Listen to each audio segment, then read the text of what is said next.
everybody, and welcome to Everything Vaguely Paranormal. I'm Shelley Pruitt, and my partners in the paranormal, Mr. Blake Smith and Mr. Ryan Roberts. Good evening. How are you guys? Good, good. I'm real excited about this episode and excited about our guest tonight. So I'm like, what? This is only like second or third ever return guest. They so willingly was like, yeah, I'll absolutely come back on with y'all. So you guys are. Let me tell you, our guest tonight. We got a little nervous because last, I guess it was Thursday or Friday, he called me from the emergency room right after he had been in a car accident to tell me he didn't know, but he was going to try to be on the podcast. And it was a FaceTime call, and he's here and he's in a C collar and his head's up. He's like, yeah, I was just sitting. And I'm like going, oh my gosh. I'm going, okay, you can let us know. But he soldiered through it, and he said he's going to be on with us tonight, and he is here. And so please, our very special return guest, one of our very good friends, Mr. Jack Vaisey of the SVC Explorers of the Unknown. Hey, Jack.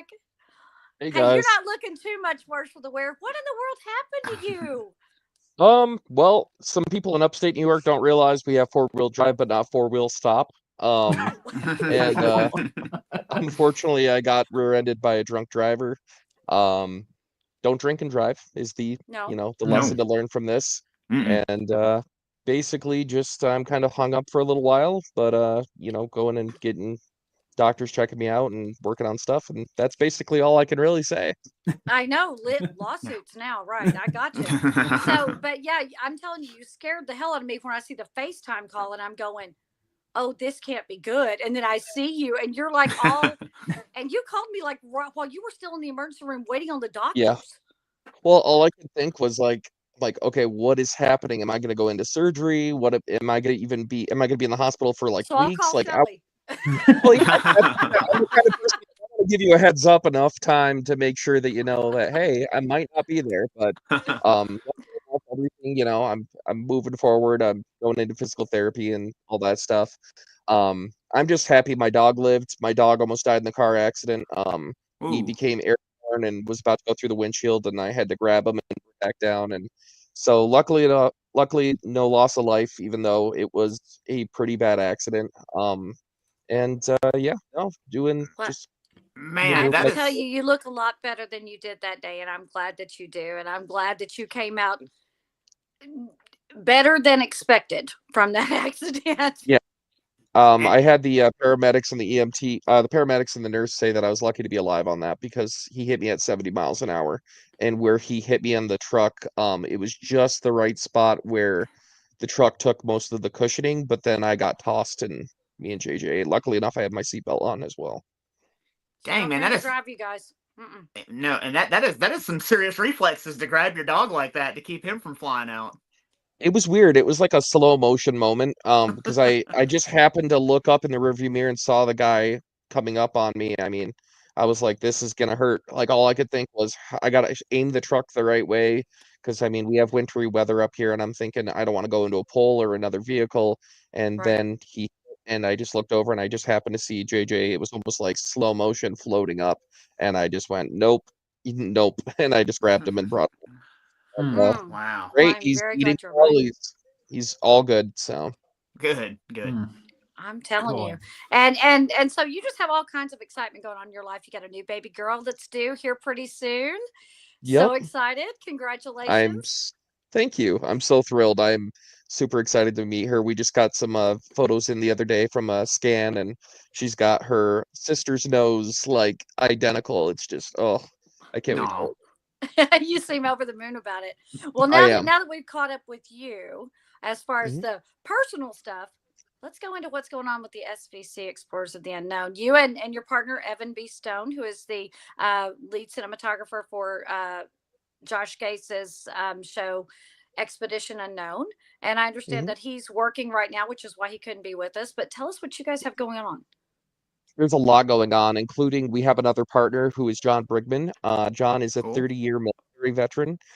He's what we like to call psychic detective, because he's a amazing psychic medium, and he is also somebody who looks at things very logically. With 30 years in the military, he was also in did detective work, and he also worked as private security. So when we go to locations, he's always scouting out like where's the closest hospital in case if we need to evac. I mean, he gets into it, and I love that about him. But when he goes out and he does the paranormal stuff, it's a very interesting mix of psychic and logical thinking. Mhm.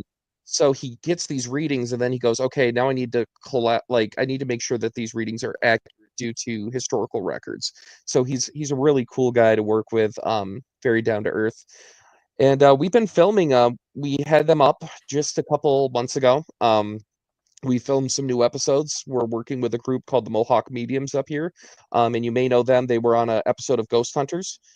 They worked with Jason and all of them, and they're really great people, absolutely amazing.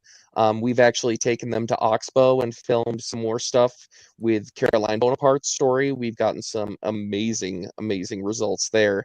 And besides that, I got to go to California for the first time and experience traffic for the first time.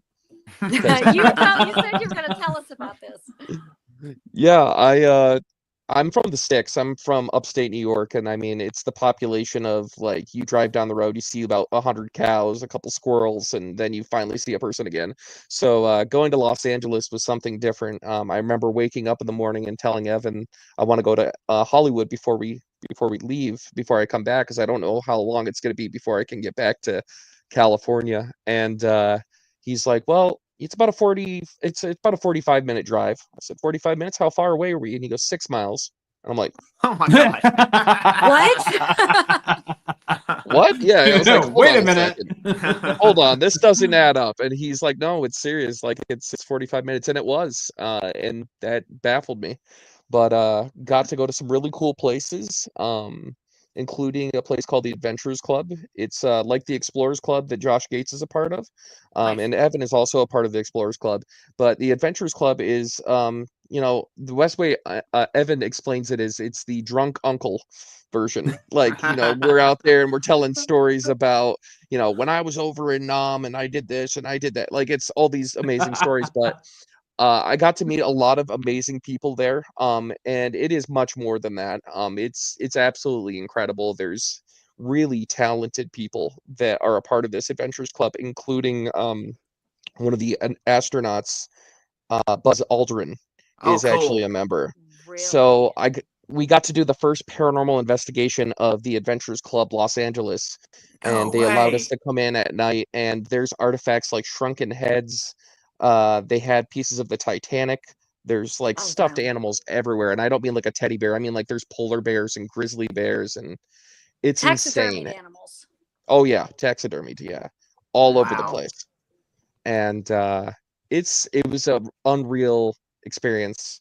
Due to we had REM pods going off, shadow people. We have had so much equipment going off, and that's on our YouTube, that episode already. But yeah, no, it was a really, really cool place to go and investigate.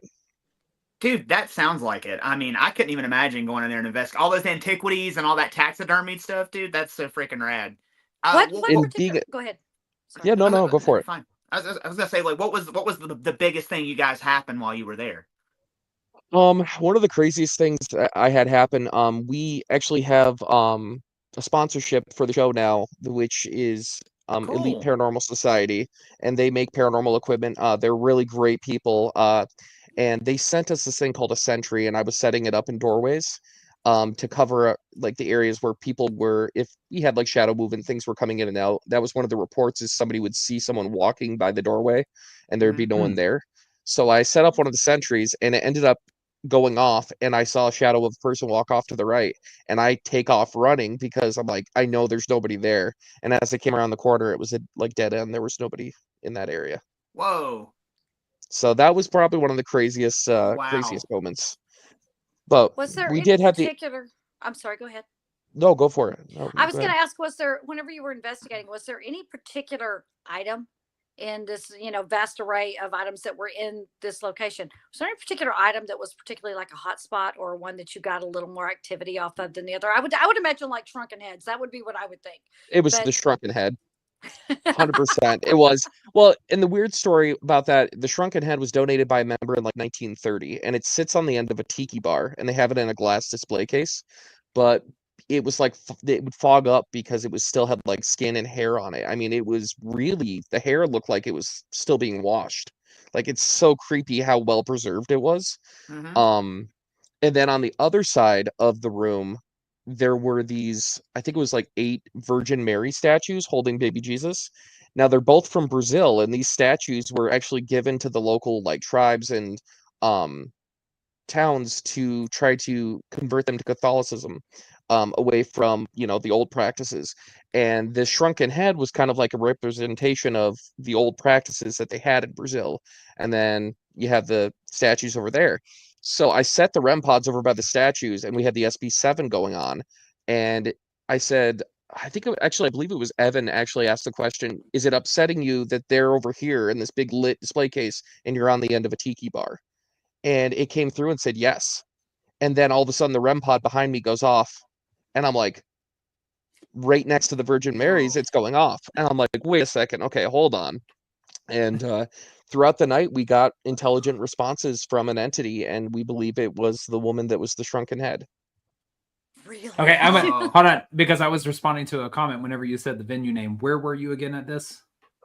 This would be the Adventurers Club Los Angeles. Okay, all right. That's what I thought you said, but I didn't want to get it wrong. No, you're good. We were actually lucky enough to be the first people to do an investigation there. And Evan is a member, so it was like really cool. We went in, and it was an absolutely amazing time. Will there be an episode over that? Because I am There fascinated is. now. Yeah. It is already on YouTube. There's a whole already? TikTok live, and Evan was live on Instagram, and he kind of combined both the live videos to just, make it into an episode. Wow. And Evan's actually working on stuff right now to where we can start trying to produce episodes every 2 weeks. He's trying to make it to where he can start pumping out more episodes, because we've had kind of a little bit of a delay, but we're starting to, get it back up and going. Well, he's off filming with Josh Gase right now, so Josh definitely takes priority. Josh Gase way better than I do. I get it, but I will say I did see that you had posted up that Josh had sent you a "Hey buddy, get better." I thought that was super sweet, super cool, and I know totally that you did were not impressed fangirl. by I that. totally Yeah. fangirled. Yeah. You totally fangirled. I was like, I told Evan, I was like, I'm going to stay perfectly professional when it comes to Josh, and then I get that video, and I'm over here like 10 years old again, like. I mean, I think it's fair to say I think each one of us on the screen would do the same damn thing. Oh, I mean, come on now. It's fair. I've actually talked to Josh before, and it happened like randomly. I was driving, and Evan got a call, and they were talking on the phone. He's like, "Oh, it's Josh," and I was like, "Wait, it's Josh?" And he's like, "Yeah." And Josh was talking. He's like, "How's it going?" He's like, "Yeah, I'm up here in upstate New York filming with one of my friends, and we're starting to produce a show." This is back when we first started, and he's like, "Yeah, I'm here with Jack." And Josh goes, "Oh, hey, Jack." And I was like, "Hey, Josh, how's it going?" He's like, "Good, buddy." He's like, "Well, take good care of Evan." And I was like, "I definitely will." And I'm like sitting there like, that just happened. Oh my God, he said my name. Oh my God, he said I know, right? Oh my gosh. I would totally do the same thing. It's so cool. That's the funny thing is, when I flew out to Los Angeles, Evan was like, "Listen, we go in this place, he's like, you've had 23 years in the field. You grew a following of 200,000. You deserve to be here. Don't idolize people. Just treat them. They're human beings, just like everybody else." I'm like, okay. And I came in with that mentality, and I'm sitting there talking to a guy for probably a good hour about what I want to do about the live aspect of bringing people into paranormal investigations, mixing it with storytelling from TV, and have them combined into this beautiful like project. And he started giving me ideas, talking about like 360-degree cameras and how they could be on a pack and we could live view. And I'm like, oh, that's really cool. And we got talking for an hour. And then finally I was like, "What do you do for work?" And he's like, "Oh, I'm James Cameron's one of his social media directors. I also worked on Avatar." And I'm like, Cool. I'm sorry, what? I was like, we just had a conversation for an hour. It's like, let me get you a drink. So, yeah, drinks on me, buddy. Yep, exactly. Friends, so, right? he helped design some of the planets in Avatar. He helped design some of the creatures and everything. Yeah. Wow. And that's one of the cool things about doing this is having met so many people that like you grew up watching on television or just you end up hanging out with them and they're like the greatest people ever, and you're like, oh, that's my friend so and so. That's a lot of fun. But I want to kind of double back a little bit because you said you were working with the Mohawk Society, the mediums up in upstate New York, and you were working on more about Helena Bonaparte. Is there more stuff going? Like, is there more information that's come out about that? Have y'all uncovered anything else? There's a lot. I mean, upstate New York is like I'm gonna just say it, it's like an onion. There's layers. It's like ogres, you know. It's basically there's so much history up here, and we're uncovering things. There's a lot of stuff I don't want to reveal because I want people to watch the episode, but there is a lot of history that we're unveiling that we're going, oh my God, this is making sense why there's this paranormal event happening here. And I don't know if you guys have noticed, being paranormal investigators yourself, the paranormal activity has been getting much heavier, like much more. I don't know if it's because people are becoming more aware of it because of social media and everything like that, but there is so much more activity that's happening recently that me and a couple of the other guys have noticed. And I didn't know if you guys had noticed that either. I can only say that I've noticed an uptick in it. Go ahead, Blake. I was just gonna say, I think it lends into a lot of the Ryan, you and I were just talking about this on our last trip out, honestly, about like full just disclosure in general, just whether that's just paranormal in general or like ghosts, hauntings, aliens, or whatever. I think it's just because so many people are more receptive to it, open to it. Everybody's got a camera in their hands now. Everything's being filmed now, so things are being captured more. So I think that, I don't know, it's kind of like one of those things. We're seeing an uptick because things are being recorded, or has it just always been this way and we're now able to record them, and capture them? We're paying attention, so we have our phones with us, so it's just boom, turn it on. Oh, I got a door closing. Oh shit, Right. Yeah, like you're saying, like we're more interconnected, and so it's also that much more instantaneous. Because used to be you had to wait next week on Ghost Hunters, and now it's just like, oh, here I got this, thing happened that I went out last weekend, Yeah. Honestly, my theory to a little bit of this is the severe weather. I think weather and paranormal activity kind of coincide with one another. I've noticed that there's been a lot more earthquakes, there's been a lot more tornadoes, and we're actually working with a meteorologist that's local up here to train us to be storm chasers, Evan and I. So we've actually had tornadoes start touching down in upstate New York. We had an F3 earlier this summer. And it tore through a town. I mean, it ripped a church that was sitting there for over 200 years. It ripped it in half. The whole thing that we started learning is that all of the weather patterns are starting to change, and southern weather patterns are starting to come up closer to like Pennsylvania, the southern New York border. And we also noticed that around that time is when paranormal activity has started to happen more up in this area. So we are actually planning on doing a paranormal investigation this summer during a severe thunderstorm. And we have somebody who's getting us Tesla coils, and we're going to be setting up a huge thing. So. And what date is that, and what time should I be there? I don't have a date or time, but you guys are definitely invited. Oh, really? Hell yeah. You guys were 100% invited to do this with us. You're so sweet. Man. Thank you. You don't got to run that past Evan, do you? Nope. I don't. The thing is, like, he's always great. He loves working with other people as well. I think we can always learn from each other. Everybody has their own kind of, way they investigate, and I've learned how to investigate through watching Josh and watching Evan, but also working with people that are local. The Mohawk mediums have taught me a lot about respect, about how they look at paranormal activity. When we go out in nature, we actually did a haunted trail. We just had some activity happen I guess it would be 2 weeks ago, where they brought an SLS camera, and we caught a stick figure we got a haunted hotel that's on the res that had an old diner. And there's a room where they call it the crawler is in there. And it's a shadow person that crawls on the ceiling.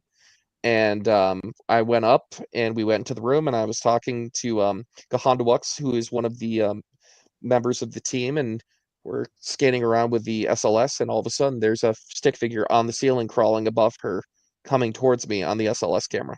Whoa. So do you find that you attract energies I've been told entities? I've been told being a medium and being an empath, there are times where spirits will have an ep to like be drawn to you because they know you can communicate with them. Mm-hmm. I think that everybody has the ability to have these things, like be an empath, be a medium. You just have to be open to the possibility, open your mind to it. I feel like we have a lot more in our mind that we haven't unlocked. And I Right. think we all have the capability of, having that. But yeah, definitely there are people that I have met who are empaths who suck energy from other empaths. There are people that I've called basically EMP pumps. They have so much energy that comes with them that it draws activity into them. It's like a person's basically like a walking vortex. Mm-hmm. So So yeah. you were talking about how there are things that we haven't been able to unlock yet when it comes to investigating. How do you think we unlock those things? I think everybody's different. The way I got mine was, I almost died when I was little. I know here's another story where Jack almost dies. I feel like that should just be like there should just be like a little board where it's like, did anybody have Jack dying in 2026? Check that off the list. That would have been the third thing now you've told us where you almost died. Yes. The other Yeah, one there's only on 3. On the pre-broadcast that you were hit in the head with lumber. And hit the right shoulder. Yeah, I saved a contract. Yeah, tried to be a good person and save a contractor from being killed by 300 pounds of lumber, and I ended up getting hurt doing it. But I'm just the kind of person that I can't watch. Somebody's in trouble, I gotta help. Right. Yeah. So when did you even at the first even at the expense of yourself? Yeah, exactly. Yeah. My paranormal experience was right after my accident. I fell in the St. Lawrence River. I almost drowned. Actually, it would be the day of, technically. I fell in. I remember what I was wearing because I can never forget this outfit. It was a Space Jam sweatsuit with rain boots and fake Ray-Bans because hell no that an 8-year-old's not buying real ones. And I was in Brockport, Canada, walking around the dock playing, and I tripped and fell in. And I fell in the yacht section where it's about 15 to 20 feet deep. And I sunk to the bottom. My boots filled up. And I remember, yep. And I remember looking up and I thought it was the sun at first, but there was this light. And I just remember somebody telling me everything was going to be okay. And then I came out of the water. Something dragged me out of the water up to I was able to get to the top, and my dad grabbed me out of the water and picked me up. After that, I started experiencing stuff. I started being able to read people's emotions. I think when we have something traumatic like that happen, it unlocks something in us. It's almost like hitting the reset button. And that's the only way that I could put it. I think there are people that when they get older, they become more open to the idea of paranormal being real. I think there's a lot of people that, yes, we believe in an afterlife with religion, but can we really believe that there are spirits that are lost or that choose to stay here? So I think as we grow older and we open our minds to the realm of possibility, we also unlock something inside of us. I'd agree with that. Yeah, that is because of more personal experience here lately. I think that would be the way that I kind of lean on that. I see where you're coming from on the other side, because I too believe that those who have, I guess you say, had to touch with death, or in your case 3 times with death. Jack, I'm right there with you. Someone's been trying to kill me since I got here too. So it's fine. Jack's got more lives than a cat. Well, it's one of those. It's one of those things, that we've heard it before, where you have one foot in each world, so to speak, after that. Right. You've seen the other side, but you're still in the world of living. So therefore you have that connection. But I also believe that, as we get older, we explore more and we are open to more options. And that's just more of a personal experience on my end of it, from what I've been dealing with, I would say within the last year and a half on that. I think when people find balance in themselves, it helps open things up more. I've noticed when being a medium empath, if I ever had a time where something in my life was going on with like depression, because everybody deals with depression, everybody deals with stuff in their life. When you have something like that happening, it causes you to have those abilities shut off. So when you're starting to find balance and find yourself, I feel like you're opening yourself up to having those again. So wait, are you saying that you think that if you are not in a good state of mind, that those things will shut themselves down? until you. I think it's a possibility. Yeah. Okay, that's interesting. Because I would think that perhaps whenever you're at your most open and most vulnerable moments would be a time when they would really be able to communicate with you because you don't have your guards up, your walls up. So That's also the most time you're adept to being attacked as well. Yeah. Oh, that explains a lot. That's okay. Well, and that's the thing. It's sorry, I didn't mean to cut you off, Shelly. No, you're fine. No, I mean, when I was trained with being a medium empath, I've started training with some other psychic mediums. They told me if you are ever having something in your life that isn't balanced, it's not a good time to go out and do a paranormal investigation. Due to, there are spirits out there that feed off negativity. And I mean, that was my first terrifying haunting, was a shadow entity that was feeding off the negativity that was, around my life at that time. And honestly, that is the biggest advice I could give anybody who is in the field, who is a empath or a medium or somebody who has abilities. Before going out on an investigation, make sure that your life is in balance. Make sure, I'm not saying you have to have a faith. I'm not saying you have to, believe in a higher power, but believe in yourself enough to know that you have confidence in what you're about to go do, because you are opening yourself to the possibility of something evil communicating with you or trying to do something worse. Yeah, you need to come correct no matter what. Right. Yeah. On your live investigation, reset your brain before you walk into the location, because I would definitely agree with you on that. Come in correct, come in with the right attitude, and usually you attract whatever you throw. I've found that I attract what I throw out. If I'm having a rough day and I don't reset, I tend to get more yucky stuff. If I'm having a good day, I still get the yucky stuff, but I don't feel like they're as bad to me. So Yep.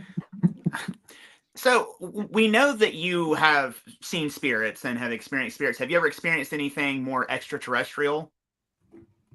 I've had a couple times where I've seen things in the sky, and I mean, UFOs are unidentified flying objects. So sometimes it could be a satellite or a plane, but there's been a couple that I've seen and experienced that I could not explain. The first sighting would have been when I was about 12. And I remember the date. It was April 27th, because it was 2 days before my birthday. And my father was with me. And I remember we both were driving home in his truck, and we looked up, and there was this light, but it was in the shape of an eyeball. So it was like that. Yeah. And it was hovering up. And my dad's going, "What is that? Is that like a flare or something?" And then all of a sudden it went from the shape of an eyeball to where it started rotating in itself into a spiral. And then it just flashed and it was gone. And him and I both saw it, and I was like, "What did we just see?" It got to the point where we had a couple different weird sightings where my dad grabbed his old VHS recorder and brought it out and was setting it up on the tripod and trying to catch things. So even from a young age, my family kind of helped push me in this way. My dad with, doing that kind of stuff, and my mom with being a genealogist. We always made the joke she liked hanging out with dead people more than her own family, and now I'm the one that does that.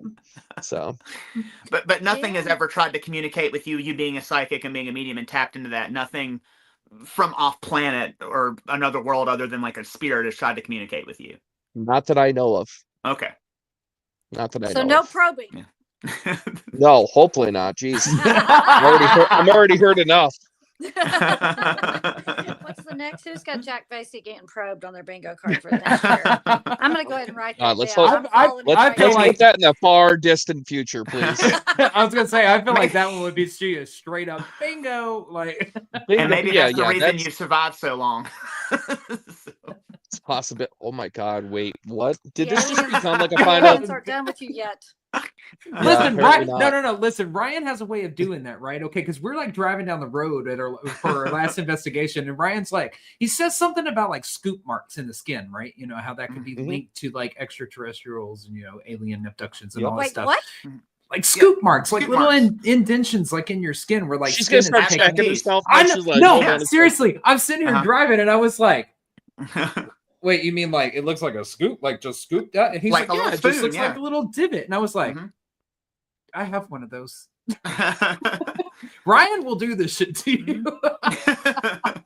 Those are the best people to travel with, though, because they keep you entertained. Yeah.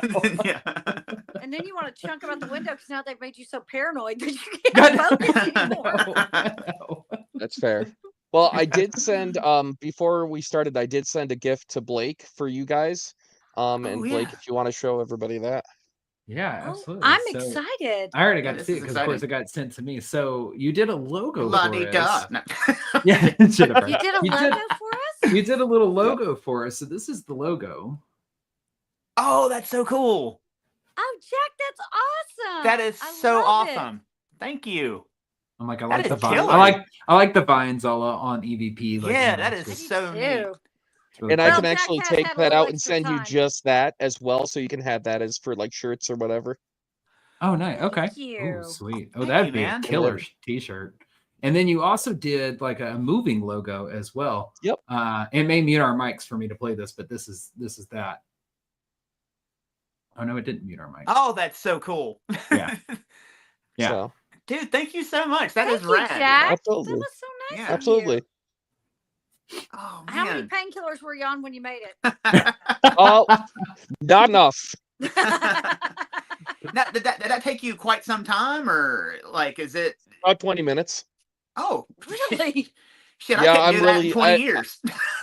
I've- So- I've gotten to the point where I use AI, and then I also, me and Evan have been using it, and then I also use a video editing system and a photo editing system to Mhm. where I can personalize it. So the mix of AI with that, I've started to get it down to where I can make things really, really quick. Oh, there's Robert Murphy. That Robert is the owner of EPS, Elite Paranormal Society, who's the one that sponsors us. And I Oh, made cool. them actually some stuff, and they made shirts out of them. They're really, really awesome. I love that. And they're one of the new sponsors of your show, correct? Yes, yeah, they love sent that. us like, I think it was like almost $1,000 in paranormal equipment, and one of the cool Nice. ones is a grave digger, the remote control like little monster Oh truck, yeah. but it's a REM pod, Oh, that's so cool. It's Oh, Oh. that's cool. and the remote control doesn't affect the REM pod, so I could drive it in.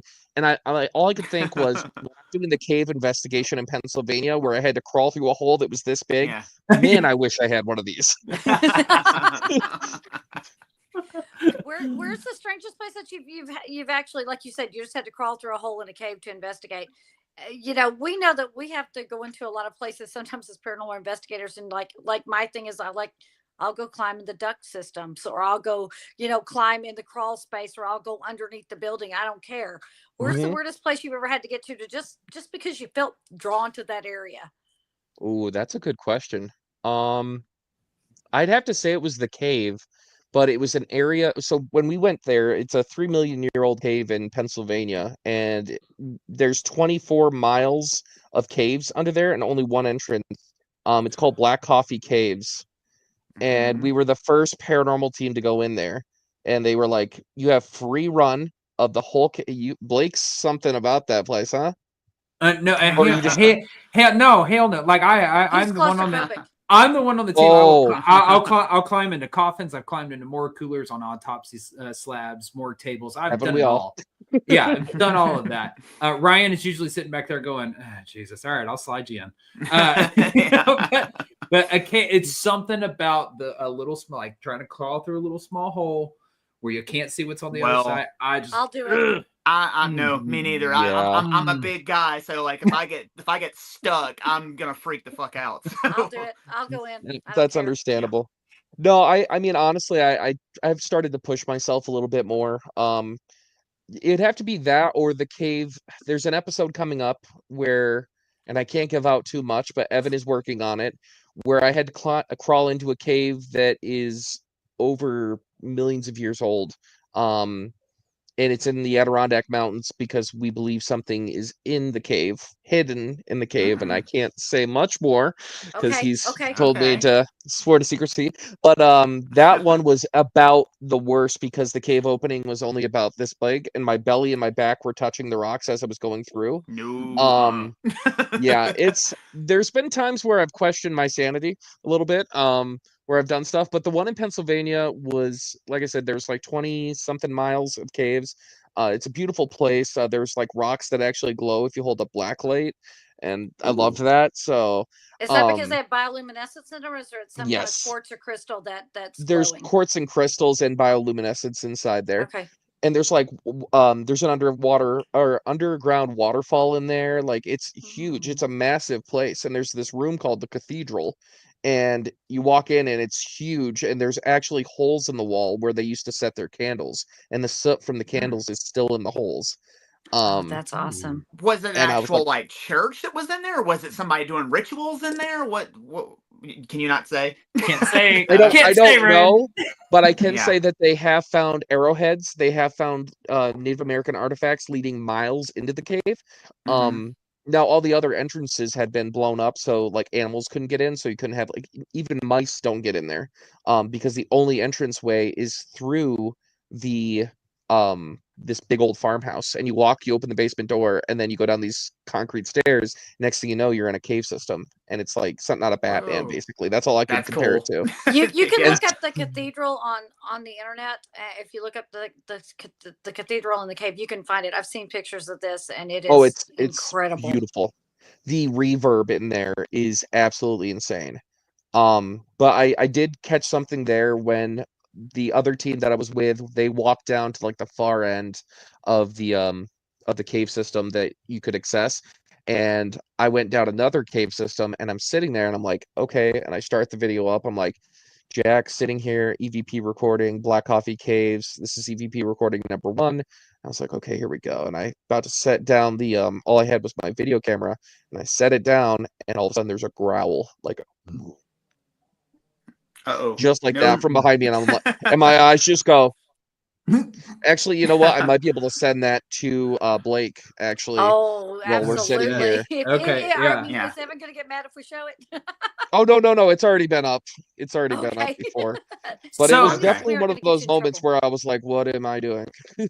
Well, okay. So since we're talking about like this growl and you're in a cave system and stuff like that, one of my things that I've thought, think about too much going into these cave systems is subterranean creatures, Mhm. entities, anything like that. So is there Yes. anything that you have come across or seen while in these cave systems that you are able to talk about that Um, you couldn't explain?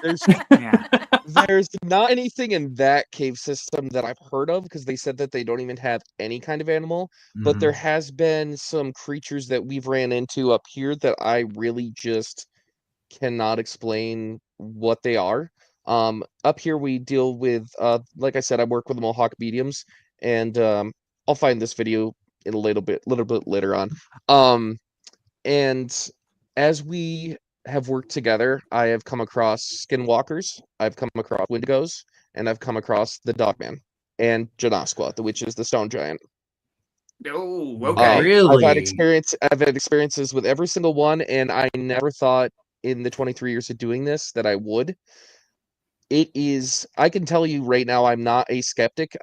I've been skeptical about stories. I feel like you have to be a skeptic in a way, but now True. with these stories and now with what I've seen, I can't be skeptical that these Mhm. creatures do exist, because I know they do. I've seen things I can't explain. Um, the Skinwalker was in Russell, New York, in a cemetery with Brandy Bice, who is one of the investigators for SL Paranormal, which was my original paranormal team. They still all work with me, Brandy, Eric, and Dave. And we were at the cemetery, and people have said they've seen shadow figures, and there was like this feeling of being watched. And all of a sudden, I saw this probably like 7 foot tall white entity. All I could say is that, like, Slender Man, but with no suit on.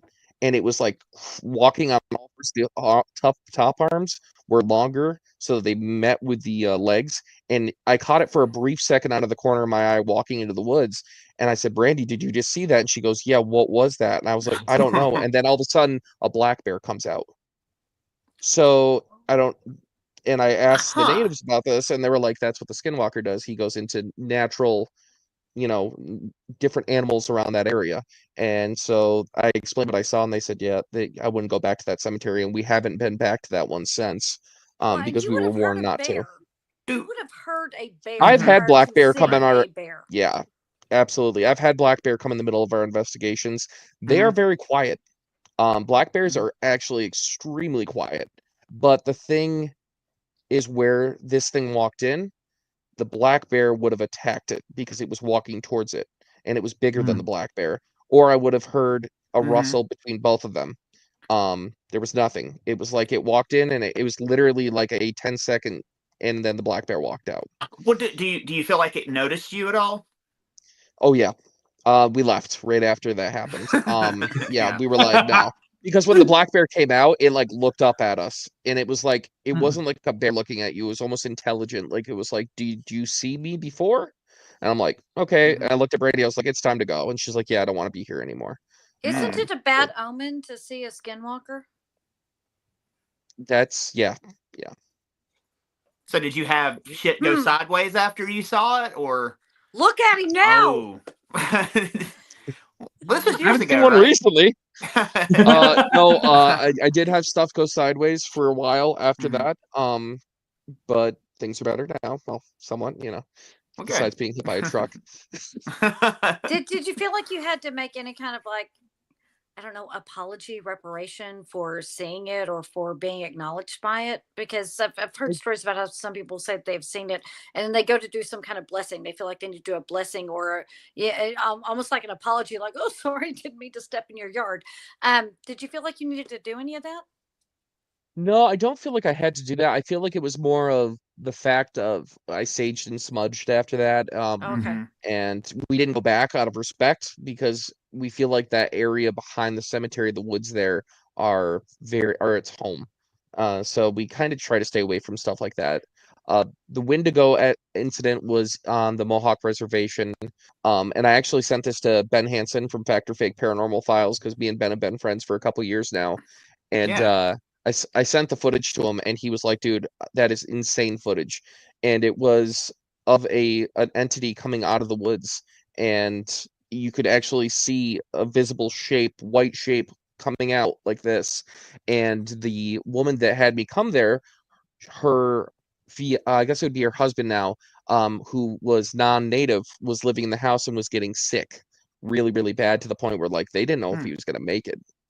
And she asked, is this a Wendigo? Are you upset that he's here? And the K2 meter literally gets thrown off the stump, like thrown onto the stump sideways, like it just moves by itself. And the fire is right behind it. So it's on the stump, and you can see there's no wind.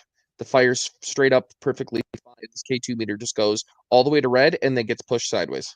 Whoa. And it confirmed yes with the flashlight.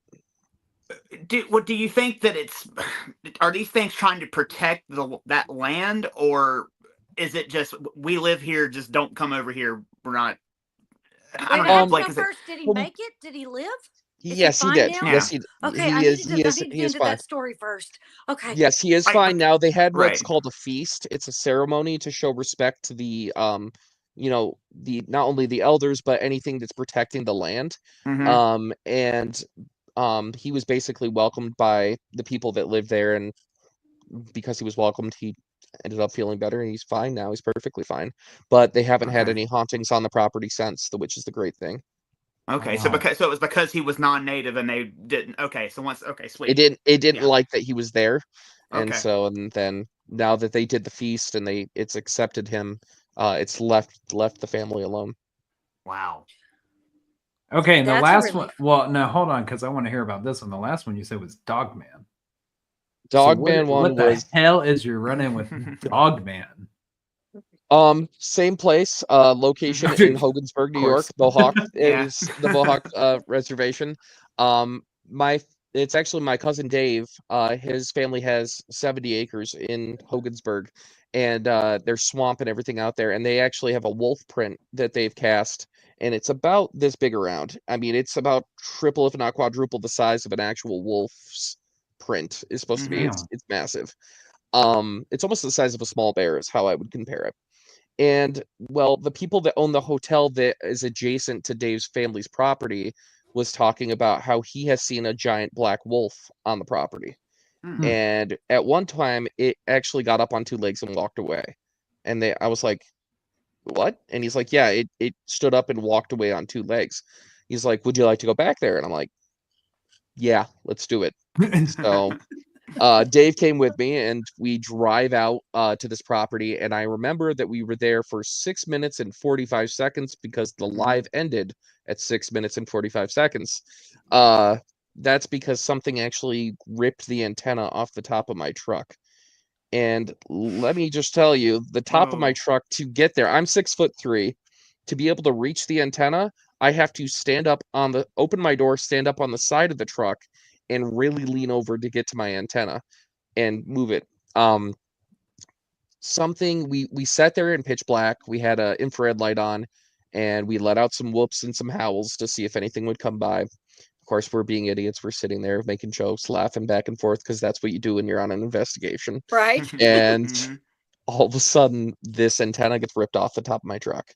And I'm like, what the hell just happened? And the whole truck goes up and comes back down. And I'm suddenly like, shit's not funny anymore, right? Exactly. Suddenly your butthole puckered. You're like, oh shit. Oh yeah. Yeah. Well, Yeah. it definitely did, because it was on my side where it hit. And Mhm. Dave's Oh, over man. here. And our windows are both cracked like this much. And Dave does not tell me that he's carrying. So all I hear is and I'm like, don't shoot across from me. Please don't put holes in my truck. And he's like, we need to go. And I was like, already on it. The key's already in the ignition at this point. And we left. We drove about a mile away, get out, and we're at the local casino. And all the lights, it's all big lit up parking lot, because we did not want to be in the dark again to check this thing out. And so we get out, and there's hair scratches all the way down the side of my truck. And there was still some there to this day. And now the truck's totaled. But yeah, there were thick hair scratches going down the side of the truck. Well, so I know with a lot of these entities, people report like strange smells. Did you smell anything weird when they were around?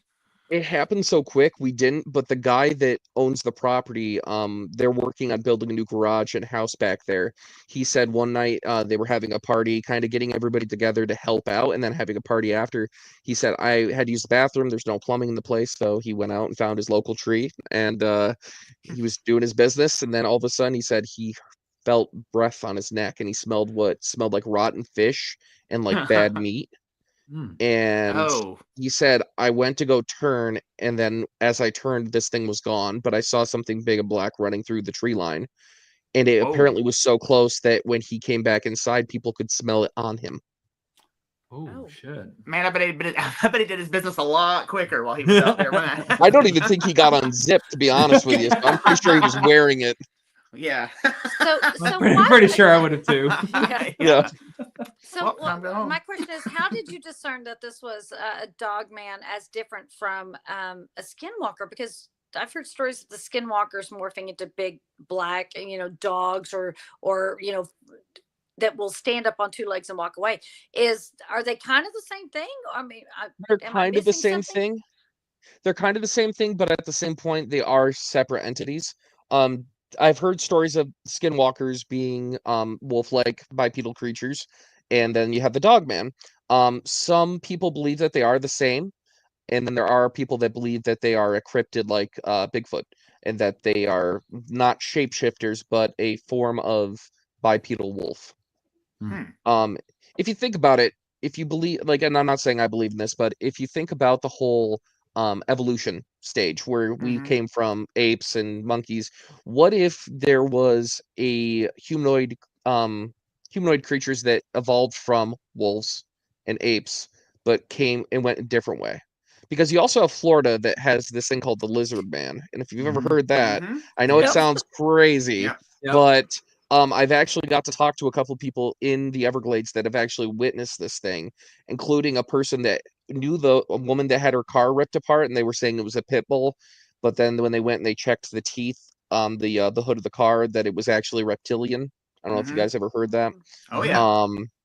There are stories of people seeing bipedal. I won't say lizard people, because that's a whole different, Yeah.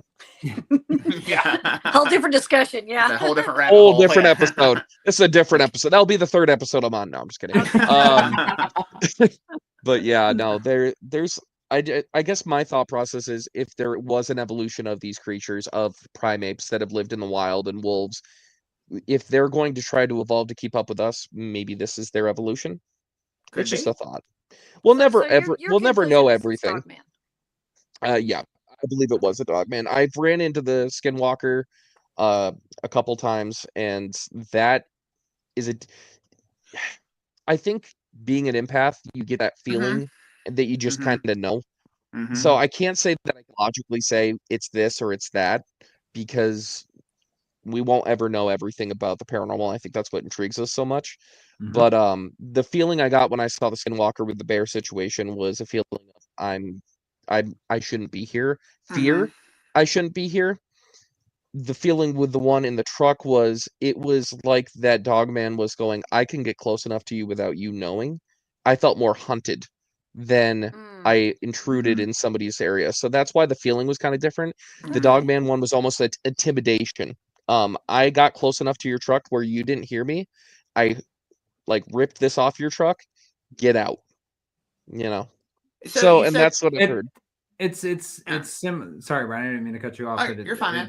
It's similar because where I'm from in East Texas, we actually have the Beast of Highway 49, or the Karnak Beast. It just depends on what you want to call it. Different names from around here, but it's very much that factor of intimidation. How close can it get without actually doing anything? Because these cars note that as they're flying down this highway on Highway 49 at 60, 70 miles an hour, that they look out the window and this thing is keeping up with their car.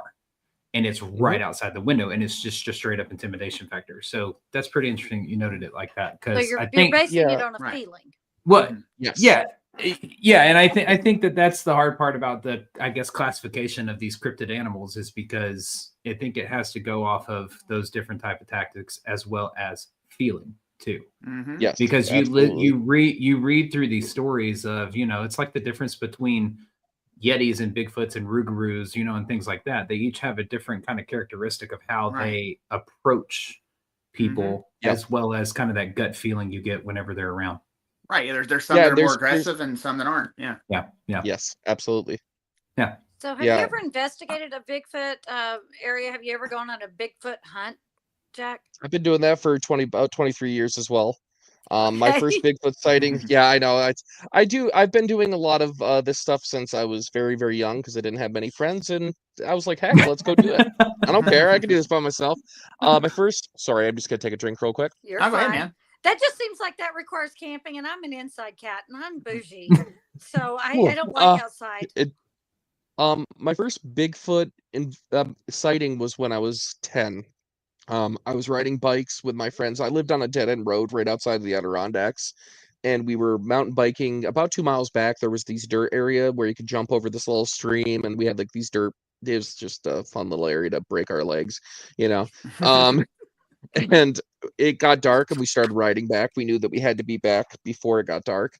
And as we were, I looked off to my right, and I saw something running with us. And I said to the guys, I was like, hey, there's something in the woods about like 30, 60 feet off to the right. It's big. We need to move. And I thought at first it was a black bear, something that was chasing us, hunting us. And they saw it too. And then all of a sudden it was grabbing saplings and pulling itself forward like a ski pole. And it was on 2 legs. I remember seeing it. It looked like an orangutan, but it had black hair and it had long legs. But it was grabbing and it was pulling, and it was its propulsion was going through all these saplings, and it was keeping up with us. And we were riding our bikes at that point like 15, 20 miles per hour. Like, we were booking it out of there because we were terrified. Yeah. Now, later on, I went back. Oh, sorry. No, I was saying it's interesting you can describe it, and you actually describe what would have been, something in the 8 families' motions and movements. So. Yeah, just the way, and I mean, I'm at this point, I'm 10. I'm thinking, like, did a gorilla get out of the zoo? We don't have zoos up here. Like, what the hell's happening? And so I told my mom about it, and of course, she kind of giggled, and she's like, kids and their imagination. Well, I went back there about a mile, and this would have been probably a year or 2 later. And I still went back there because I love that area. I love being out in nature. That's just who I am. I'm not gonna let something scare me out of there. So as I was riding back, I found a print. But it was weird. So I have a size 13 shoe. So I have a big foot. But it was the size of my foot, but it had baby toes. And I went back, I marked the area, I went and got my mother. She came back out with me. We made plaster of Paris. My mother saw it. My mother goes, this is not normal. I don't know what this is. We poured plaster in Paris on it. We took a bucket, put the bucket over it, and we were going to let it sit overnight. Well, we knew we had a rainstorm coming, so we made sure that we pushed the bucket way down. Right. and we wanted to make sure that, it didn't get disturbed. And so we went home. We came back the next day. Something had stole the bucket. Bucket was Really? gone. Wow. And print was all ruined. So I think whatever was there was trying to hide, hey, you're not supposed to be able to, show this. And it picked up the bucket and took Maybe it. it needed a bucket. It could have been a hunter. It could have been a hunter. It's like, I really need a bucket right now. Yeah. So have you gone back out to investigate that area since? Because I would think that would be one of the first places you'd go. I want to. Yeah, I want to. But unfortunately, a logging company has bought it and they tore down most of the woods. And it was privately owned. The person had like 200 acres. And there's my dog. Hi, doggy. JJ, it's dog right? man. Holy shit. No. JJ the Wonder Dog. Absolutely. Yes. That's awesome. Yeah, but I wanted to get out there, but unfortunately, like I said, it's private property now, and there's people that are starting to let us in. There's a person. The other sighting I had was in Russell when I was very young. I was about 13 with my cousin Dan. We went down this thing called Vaisey River. We were fishing. We went about a mile upstream and started floating back, and we had a large rock about this big thrown at us. Whoa. About 60 yards out of the tree line, and it landed right next to the boat. So we actually have a group of people who came. We hosted a Halloween event this year.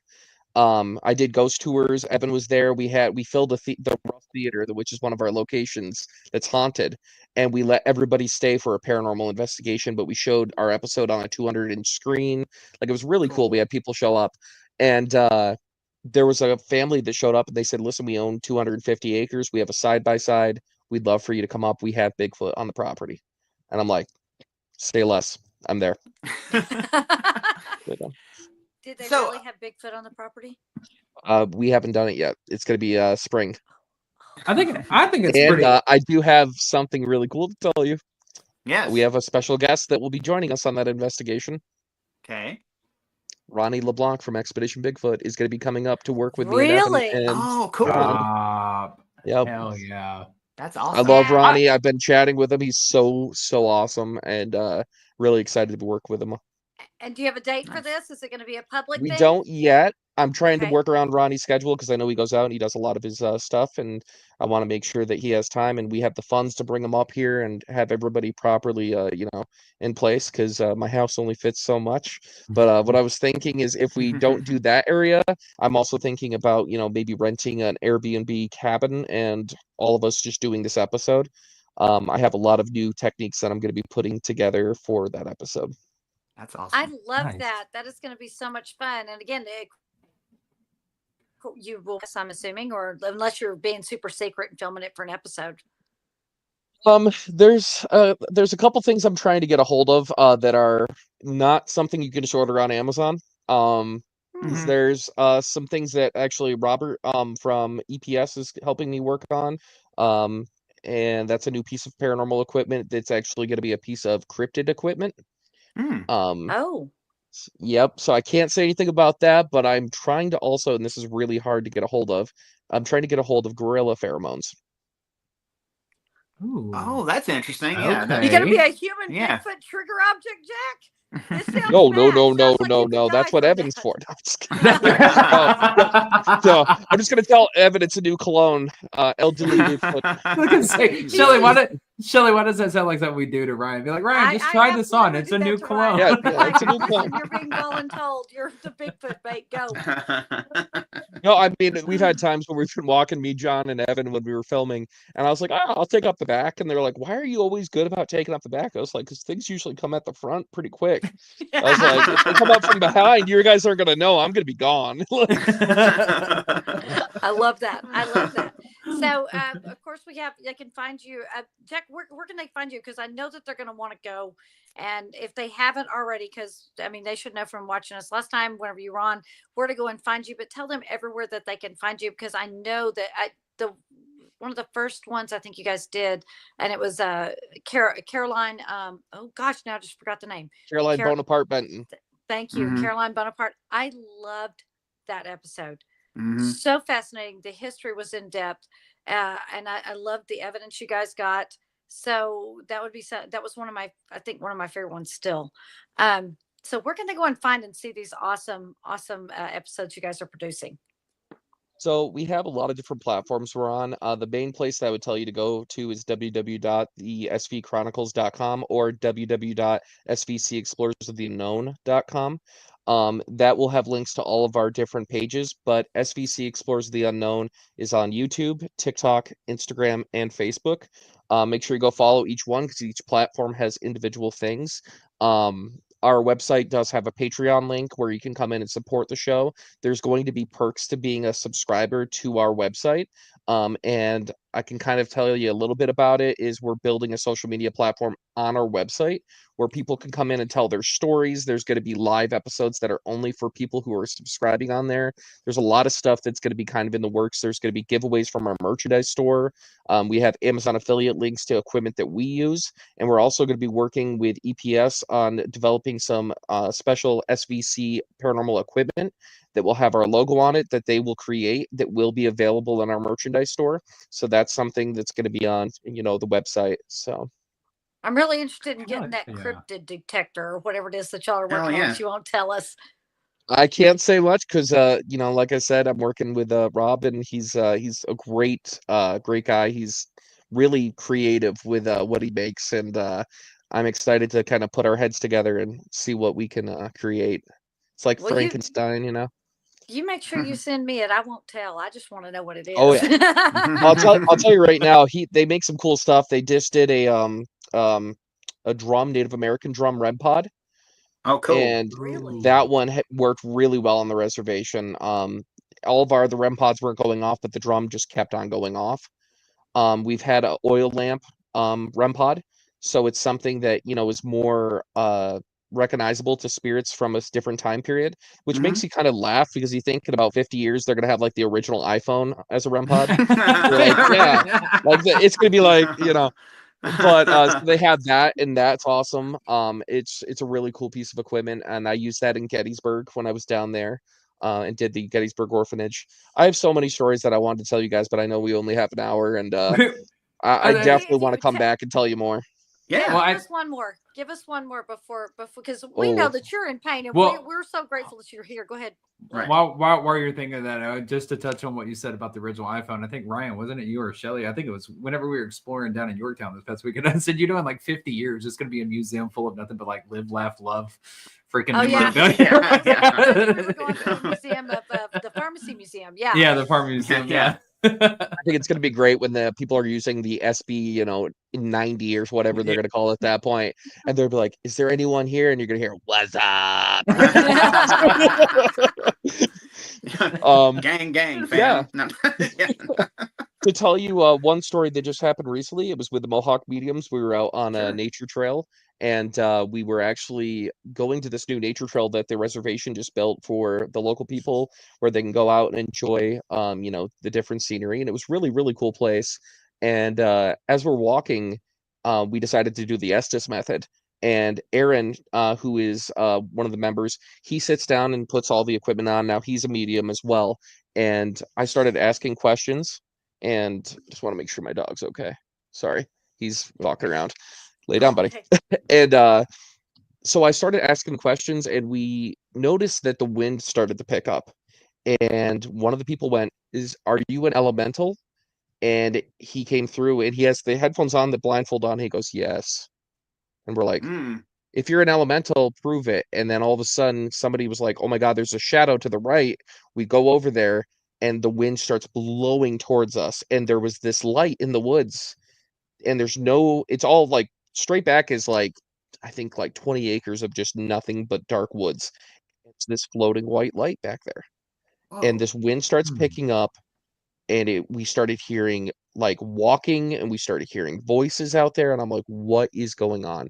And of course I shine my big spotlight out there, and I wanted to make sure that there wasn't somebody else in the woods, somebody out here like legally hunting after dark, things like that. So I take the spotlight out, and there is, what are you doing there, buddy? Sorry. That dog is mischievous. Come here, bud. But yeah, no, when I put the spotlight on, there's nobody out there. It's just complete blackness out there. And we were like, we just heard like a person back there. That doesn't make any sense. Did the light react when you shine your light out there? No, it just was floating. That was the weird part. Like, and where I have a really powerful spotlight, actually. This is it right here. Yeah. Just this have thing that handy. is, yeah. You know, it's when you turn this on, like it's like, you know, but no, this thing is, it's like 10,000 lumens, I think, at one. Like you can get it up to. You look like you were just getting raptured there for a second. So you did. Yeah, I know, right? Guys, I gotta go. The aliens are here.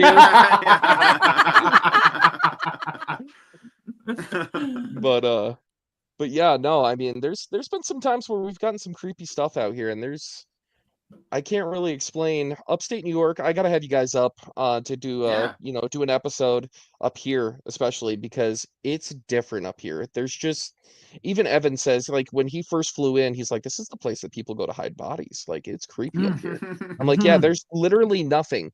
But there are some stories up here that I think are just as big as like Amityville and all these different, the Conjuring House and stuff like that. All of these different locations that haven't been told. I'm just finding out, and I'm going to give you a little bit of behind the scenes information, and I don't care if I get in trouble. Al Capone's treasure could be hidden up here. There are some stories of, yes. No way. There are multiple treasure stories that we're working on, and one of them is I just received about Al Capone coming up from New York City out towards the reservation and hiding a lot of money. Evan's gonna be so. No, because that's not even the big one. That's not even the big one. Okay. So, and I can't even say the big one because he would be upset on that one. I'm going to be like, no. So, yeah, there are a lot of stories that there are a lot of stories I'm excited to share with you guys for sure. Well, I tell you what, whenever you're ready to share them, you let us know. We would love to have you come back on and do that again. And hey, you extended the invitation to us. We're going to extend it to you and Evan. Y'all want to come down here? Or heck, if Evan's busy, we'll take you out ghost hunt with us too. And come on down. A few places around where we are. Absolutely. All right. And with that, Blake, why don't you tell them everything they need to know? Sounds good. Bear with us. We got just a couple of announcements. Well, After Dark with EVP, season 3 on Paraflix just wrapped up. The season finale dropped last week, so make sure you go and check that out. We've got season 1, 2, and 3. Season 4 might already be in the works. Shh. But anyways, you can watch Paraflix on Amazon Fire, Roku TV, Apple TV, iOS, and Google Play. For you audio listeners, use the link in your show notes, or you can go to our Facebook Wednesday morning to sign up. You're going to click that Linktree link, and you will find that Paraflix link within there. Make sure you use our code AFTERDARK25 for 25% off your annual subscription. That is also going to include all of our social media channels as well as our Patreon page, and our Patreon page is the fastest and easiest way to help us directly grow and support the show. For just $5 a month, you'll unlock over 400 Patreon exclusive videos, which is content you're not going to see anywhere else. Your support from that goes directly to the show and helps keep this going week after week. You get the pre and post broadcast, which is the 30 minutes before and the 30 minutes after this live broadcast, where we dive even deeper. We've been doing a lot of extended interviews here lately. So you can go and check those out as well. And don't forget, we do a 7-day free trial, so you can check it out before you commit. So come over there and join the EVP family on that side. Again, make sure you follow us on all the social media channels within that Linktree link. I got to change the wording on that. I stumble over that every fucking week.